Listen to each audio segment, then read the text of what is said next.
Hi, I'm Ian with WLUW, and today I'm here with... Alaska. All right, we're so happy to have you guys here today. I read that it's your first time here at South by Southwest. How excited are you guys to be performing here? Yeah, really excited. Very excited, yeah. Like, interested to see like what the crowds are like over here, and yeah, just can't wait to start. Really. Yeah. That's awesome. So last year, you released your album "Still Life," and can you talk to me about some of the inspirations behind that album and kind of what it's about? Ooh. Well, that's a big question. We started writing a lot of the music from that album pre-pandemic, and weirdly, a lot of the lyrics and sort of come back to that time. It almost feels like it was written during that time. It's sort of about spending time indoors and noticing the small things against the big things,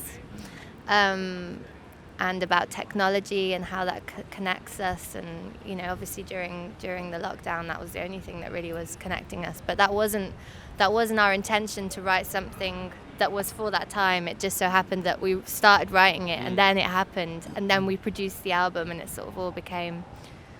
Yeah, it felt like it was all interlinked. But yeah, we were listening to a lot of different stuff, and mostly making music just the two of us. Whereas before we were playing a lot with a full band and sort of jamming out ideas in that way. So it became a bit more insular, and that kind of informed a lot of how it sounds. It's a lot more electronic and. Yeah. I guess that like with all of our stuff, there's always been a lot of different influences coming in and out, like different genres. So this time, that was sort of the same case. The only difference was that we worked with someone who was from a very electronic background.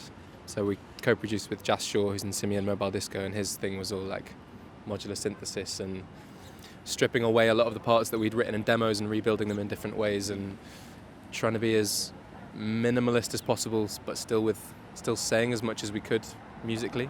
If that doesn't sound really pretentious. And a lot of it was like loop based as well, which kind of like added to the sort of concept of like honing in on like one thing, and sort of building on that as a sort of building blocks. So a lot of the songs sort of start with like this sort of loop, and then we sort of continue, and that's completely different to how we've written before. It was always like very like song-led, like like sort of standard song structures, whereas now we're sort of looking at. Yeah, it was sort of in a more like dance music orientated way of writing, but it isn't dance music, if you know what I mean. Yeah. Yeah. We're just trying to be less constrained by that idea by that of format. What, like, a pop song is supposed to be. Yeah, just kind of trying to push our boundaries a little bit. And what kind of music were we listening? We're listening to a lot of like Fever Ray and like LCD Sound System, and like, but then also Aphex and like even like, but then on the opposite side of it, like Arthur Russell and like the Kate Bush informed a lot of the drum sounds that we have on there, using a lot of toms, and yeah, it was a mixed bag. And we had a lot of time to like let it breathe and try things, which is unheard of sometimes. Like you feel like you're sort of constrained to sort of getting things done as quick as possible, but because we had that long period of time where we could just try things out because the world was on standby. We got to play with something new. Yeah. So what's your favorite song on the album, each of you? I definitely want to know. I think for me it changes. I'm really enjoying Person A at the moment because we've just started playing that live. We played it live for the first time a couple of nights ago, and it was just really good fun. Sort of interesting, like playing around with time signatures and the concept of where the beat is, and like it was a real challenge as a band to get that together live because it was all programmed with a lot of very choppy FM synthesized drums. Hello. So yeah, putting that together live has been really fun, and hearing that take shape's been an adventure.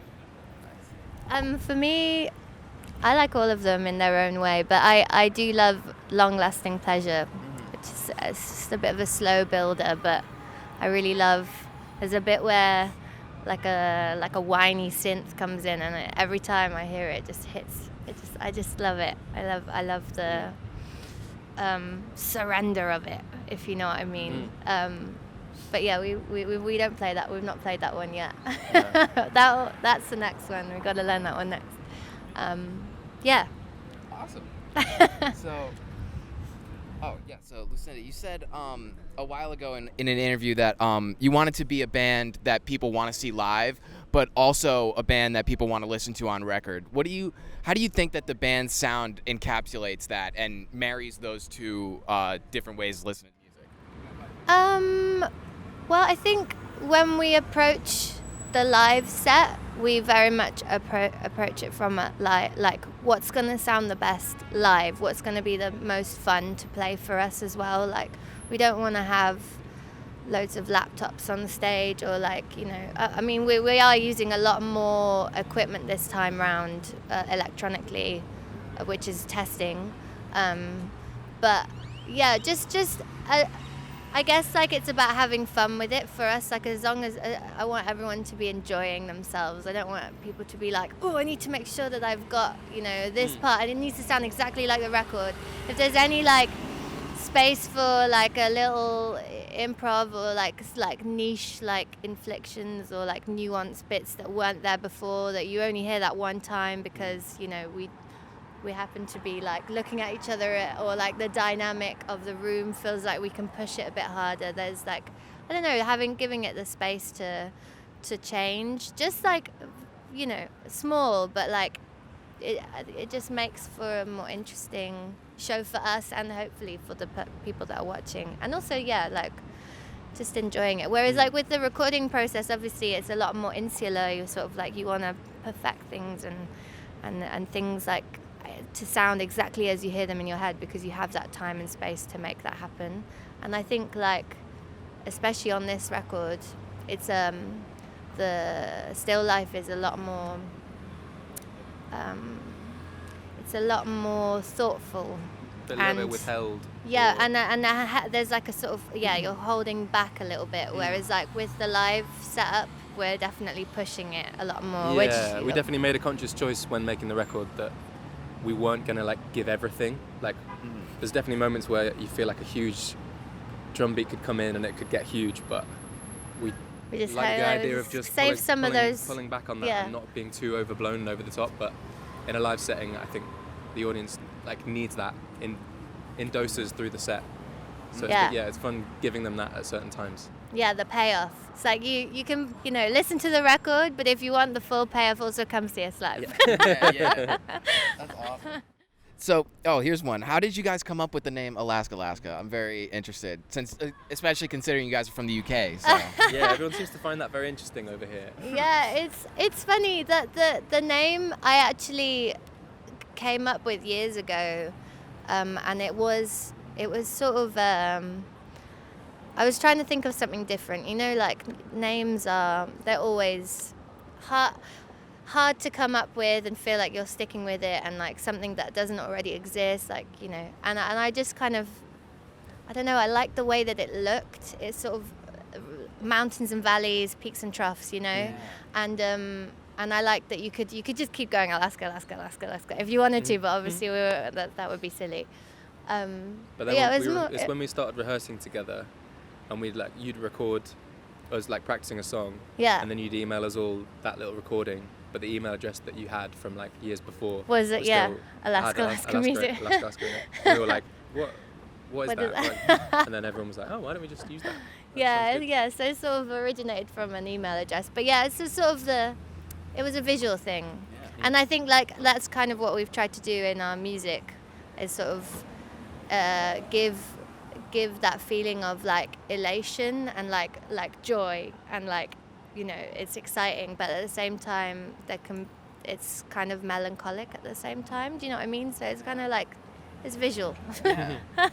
That's a really interesting answer. I appreciate that. So So this week you're doing 3 shows at South by. Mhm. Yeah. And so what's next after South by for you guys? So we are, after South by, we're going home to London, and we're going to play a festival in Bristol called Ritual Union, and then we've got our own headline show in London on the 30th of March.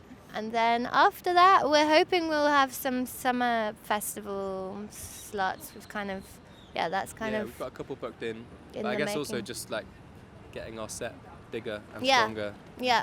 and Like then doing some more writing. we're only getting to play half an hour here, whereas like we're still kind of learning how to play the new album, the whole set. We've got new players with us this time round. Got, so- Ryan and Aly with us. Yes, for this Ryan tour. and Aly. So learning to play everything with them. I could just do that and not play any shows. And Yeah, I'd be happy. just being in a do rehearsal room with them some is fun. playing, and I guess we'll probably do some writing. I mean, I've sort of been doing some dribs and drabs of writing, so that'll probably be the next thing. Awesome. Well, thank you guys so much for your time. This Pleasure. was WLUW and Alaska, Alaska. Thank you. Thank you.